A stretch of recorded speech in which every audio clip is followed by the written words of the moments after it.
Hey, I'm here with the OnePlus 7 Pro, but you don't care about that, because Lewis has the OnePlus 7T Pro. Let's take a look. Alright, yeah, so we are going to unbox the 7T Pro and then compare it a little bit with the 7 Pro from earlier this year. Right. Do you want to get going? Let's just get it going. Right, so first things first, we slip this bad boy off the top. Oh, look at that, nice and easy. So obviously this is a giant package. This is the media pack, so this isn't quite what you'll get if you buy the phone. No, sadly not. But once we get in, we'll get that. There we go. Oh, that's a nice action. Let me just do that one more time. Oh, that's I kind of feel bad that this isn't what you get when you buy the phone because you want all this like extravagance, like so gull-wing door cardboard box. Got a nice little ribbon. Pull that out, and here we have a nice little black OnePlus package. I think this is This is just a little booklet and something's fallen. You take that. So this is the OnePlus 7T Pro. Never settle. No, it's got some nice illustrations in there as well. Of just kind of different features of there's the phone. Mushrooms. You can actually colour that in. Get some colouring pens out. It is. It's an adult colouring book. Oh my god! Look. There's puzzles. Okay, I'm sold. Yeah. All right. Phone of the year done. And just to let you know, this is a little screen wipe. There we go. Nothing that special, but it's red. Fun. All right. Which one? Oh, one of these is the phone. Yeah, that's the phone. So let's just see what's under here. Let's go the other way first. Oh, I love tabs. Okay, so we've got cases galore. They're wedged in a little bit there. There we go. All right, we've got one case. I think that's sandstone. Yep. Kind of got the carbon fibre one. Is that what that's called? Yeah, carbon. Carbon with a K. And I think that's the same one. That's also carbon fibre? I feel like there was probably meant to be a different one in that box. Yeah. They probably meant to send us 3 different cases, but I mean, we're big on carbon fibre, so that'll work. I'm here for it. Yeah, okay, right. Cool. So, let's just 2 kind of cases. Is there anything else in there? There doesn't seem to be anything else in there. No, okay. Which is interesting. Right. So, I think it's just a phone now. Let's pull out that ribbon. The ribbon doesn't work. It's stuck. Fun. Here we go. Good start. We're good. And there we go. That is the actual phone. Here it is. It's a very tall box. Yeah. Very, very tall box. So that's the bit you get if you buy it. Everything else up till now is, well, the phone cases will be on sale, but that's what you get if you buy the phone. I like the move they've done to the red packaging this year. Well, for the Ts. Yeah. So it was white packaging for the 7, very kind of simple, and I quite like this sort of big red and the like block of, it's very simple, isn't it? The OnePlus 7T. You don't even have a picture of the phone anywhere on the box, actually, which I don't think is like any other phone on the market. There's always at least some kind of outline or something on the phone. Yeah. But this one, they're like, no, we don't even need to. You know what it is if you're buying it. All right, let's get this. Clear that off. Boom. See you later. Oh, God. Oh. Breaking it. Sorry, OnePlus. Good start. Okay. Right, so, we've got a tab on the back. Please let this work. Yeah, it didn't work for the 7T, did it? No. Hey, it's, Kind of. It kind of worked. Right, let's peel this bad boy off. Come on, there we go. Okay. Let's clear that plastic. Yep. Oh no, it's stuck. Right, let's get the favourite bit underway. I always feel like that guy who opened his iPhone and dropped it when I do stuff like this. I always have to be very careful. Yeah, I haven't done that yet, but it's a matter of time, isn't it? Okay, so. All right, more red. Much more red. I feel like there's a colour theme here. OnePlus, what's in here? I assume it's just your bits and bobs. Yeah, you got a little note from OnePlus and some stickers. It's always fun. Yeah, the sort of over-the-top invitation letter. Oh, yes. Which is always this kind of extravagant sort of red card. You think, oh, what's this fancy thing OnePlus have given me? Where am I going? And you've just been invited to the OnePlus community. Thank you, Pete Lau. Nice. Right, we have a phone. We have an actual phone now. Here it is. Let's get out of the box. And there we have it. So what else we got in here? More Never Settle. Oh. Oh, and then, okay, I thought that was a red case for a second. Yeah, so did I. The nice, simple, clear TPU standard case. Which is pretty good, considering they're fairly colourful. You want to make the most of the colour, exactly, as we'll see once we get a proper look at it. Sim tray. And then the chunky UK power brick. That is a chunk. That is a big boy. I suppose we should probably talk about that now before we get even any further. The reason that's so big is because it is 30T wireless charging. That's up from the 32. 32? You said 30. Is that what I said? 30T. 30T. What does that mean? It's OnePlus's own thing. It's basically still 30-watt fast charge. Oh. But there's been some improvements, which means it now charges a lot faster than the standard 30-watt. Right, okay. But that's all kind of done on the phone side of things. Algorithmic stuff to make it, to like, optimize the way it uses the 30 watts, basically. Yeah, and there's apparently the battery has less resistance than previous ones as well, which means that you can charge, according to OnePlus anyway, 20 minutes of charge will get you 50% of the battery. That's good. That is better than the 7. So I should say, given I was just completely confused by that, I'm basically here because I know the 7 Pro very well. This is, I reviewed it, I unboxed it, and it's been my main phone for 6 months. I know nothing about the 7T Pro. That's right. So Lewis is going to be explaining to me as we go along here, so I don't know. Right. Yeah, so charger, standard OnePlus. Yep. Warp charge, lovely red cable, and that is it. Empty box. Phone, finally. Right, let's go. Get this bad boy off. Thank you, see you later. So yeah, the first thing you'll notice, let's get rid of that horrible sticker on the back as well, is the new color option. So this is that different? That's slightly light. So it's not, a little bit. Yeah, it's not a huge difference. So it's slightly lighter, and it's called Glaze Blue, not Glaze Blue. I can't remember what it's called. Glacier Blue or something. Glacier Blue, that's the one. So yeah, so basically this is Nebula Blue. That was it. So yeah, it's essentially a darker blue. This one kind of pops a little bit more when you're in the light, and that's kind of the thing that OnePlus wanted to focus on. So that's actually one of very few new kind of features of the OnePlus 7T, 7T Pro. I actually think I prefer the slight darker bit on this. I do. I mean, there's not a lot in it, so no, it's just kind of top third. But, but if you and it kind of catches the light in a different way as well. But yeah, that's new.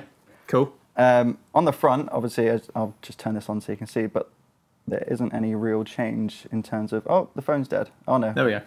Oh, I was getting a bit worried there. I was about to say, no, this is going to make the whole thing a lot more complicated. So yeah, while this powers on, you'll see that they've both got the exact same size display. There's no difference there, same resolution. And yeah, they've both got the 90 Hertz display, which is basically my favorite feature of OnePlus phones at the moment. But that's now in the 7T. Yes. So it's no longer sort of, that was just the Pro feature before, but now both 7T phones have that 90 Hertz. And more interestingly is that OnePlus has announced that all OnePlus phones going forward are going to feature the 90 Hertz display, so that's good. Big old thumbs up there. All right, let's get that phone set up quickly.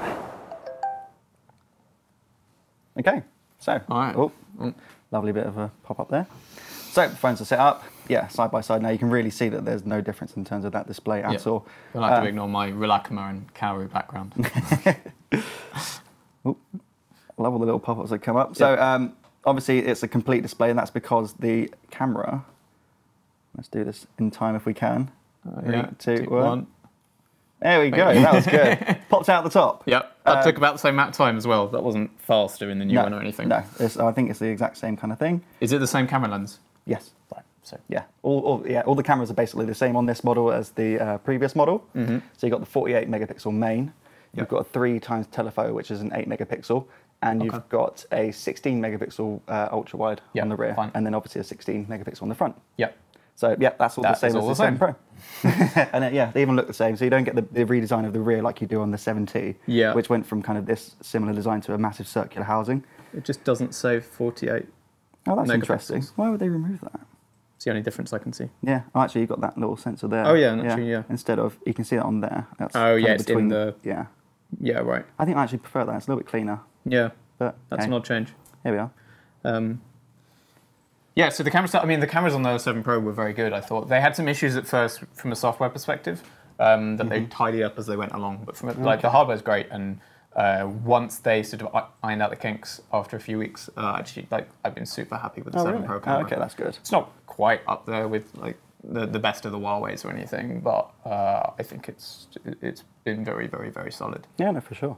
And I think one of the things to point out is that even though the camera's all the same, there are some new camera features. Okay. In terms of the software side of things. So the main new addition is super stabilization on video. Right. So that basically creates something like what a GoPro would create, kind of ultra stabilized, great for kind of heavy movement. Yeah. And that uses the ultra wide camera on the back as well, which is good. Yeah. Aside from that, the only notable feature I'd say is the fact that you can now do nightscape photos with the ultra wide. Yeah, right. Okay. kind of a bit more dramatic, but the aperture is different between the two lenses, so there's going to be some difference in performance. It's not going to look as good as the nightscape photos you get with the main camera, I guess, but you get the wide angle. Yeah, I mean, we haven't had a chance to test that. Obviously, we just unboxed it. We are here. But that's something we'll play around with. Yeah, no, for sure. So obviously, the other big addition is the new processor. So this has got the Snapdragon 855 Plus. Right. Instead of, what is it, the 855 one? Just the regular 855, yeah. And then you've got 8 GB of RAM with this and 256 GB of storage. Which is the same. Yeah. There was also a 6 gig, 128 gig sort of starting model of the 7 Pro, but that's actually sold out most places anywhere, at least in the UK. And interestingly, with the 7T Pro, there's only one variant. Yeah, right. So you don't get a 6 gig version. You don't get any other version of it. It's just 256. Yeah. And there's no micro SD card slot. But I mean, with 256 gig built in, will you ever really need it? I'm going to say no. Not in the day of like streaming everything anyway. I barely use any phone storage. It's honestly, just apps, basically. Just give me more data on my contract. So there's not a lot that's different, is that fair to say? No. Slightly different colour and an 855 Plus. Wait, the battery. Ah, right, yeah. Prepare yourself for this, because this is a big change. So not only is there 30T warp charge, which is indescribably better. Yes, it's got a larger capacity battery. So I've got 4,000 milliamp hours in this. And this has got 4,085. Oh. That 85 milliamp. That's going to give you a whole 5 minutes on that. That's going to make all the difference, I tell you. And to be fair, like joking aside, the battery life in the 7 Pro is phenomenal. Yeah. A couple of days easily, so this will be the same. Yeah, I'm really excited to kind of see how this lasts. But they didn't need to make a big improvement there. No. But I'm not sure how much the 85 is going to help, but hey, it's an improvement. Okay, yeah. So, yeah, I mean, definitely not an upgrade from the 7 Pro in terms of if you own a 7 Pro, don't bother buying a 7T Pro. They are almost the same phone. Yeah. I think it's in a funny spot because if I was looking now, I'd just get the 7T. I think I would as well. Whereas earlier this year, it seemed very clear that you should get the 7 Pro over the 7. Yeah, there was a huge difference. There were so many different specs, but now that almost everything that's exciting about the Pros are in the 7T. Yes. Except the like full screen display and the pop-up camera, which I know some people don't even like anyway. I'm a fan of having the full screen and the pop-up, but I know plenty of people who tell me they don't. And also, it's got a slightly curved display as well. I mean, some people like that, some people don't. I actually prefer a flat display. Same. Controversial, I know. It's one of the few downsides I have of this phone is the curved display. Their palm projection is good, but not the best around, so I do still get a few too many accidental palm touches on this. That's the kind of thing you need to nail if you're doing that real edge-to-edge display tech. Yeah, exactly. Yeah, it's a funny one. Like you sort of get used to having incremental upgrades with the T models every now and then, but after the 7T is such a big step up from the 7. I was hoping for the Pro to make the jump to 120 hertz, maybe. Oh, that would have been nice. Or just up the cameras a little bit more. Yeah, go to like a, I don't know, 5 times optical zoom instead of 3 times, something like that. Just to make it really feel like there'd been a step up. This feels like kind of help it give it that Pro branding, because right now, I barely see why this is called a Pro. No, compared to the 7T. Other than just being a bit bigger and full screen. It's not even a bit bigger anymore. Is it the same size? Same size display. Right, there you go. All that said, it's a lovely phone. It really is. The 7 Pro was my favourite phone of the year so far. This is a slightly better version of it for hopefully the same price. At the time we're shooting this, we don't actually know pricing. No. But by the time you're watching, you will. The 8 gig 256 model of this, £699 or dollars. I'm going to guess this is the same, and I'm going to look like an absolute idiot when you're watching this and I'm wrong. Well, I'm glad you said it and I didn't. Yeah, okay, so I mean, if you don't have one yet, I think this looks like a very good phone to get. Oh, yeah. If you already have a 7 Pro, don't bother. No. And if you're umming and ahhing, probably go for the 7T. Yeah, I'd probably go for the 7T. Yeah, all right. Cool, well, we are going to play around with that some more. We're looking at doing some camera comparisons soon, so we may manage to sneak the 7T Pro in alongside the Mate 30 and the iPhone and some stuff like that. We're going to see. In the meantime, subscribe to the channel, comment, let us know if you have any questions about the 7T Pro or anything else OnePlus, or if there's any specific videos you want to see us make with it. All right, thanks so much, guys. Thank you very much.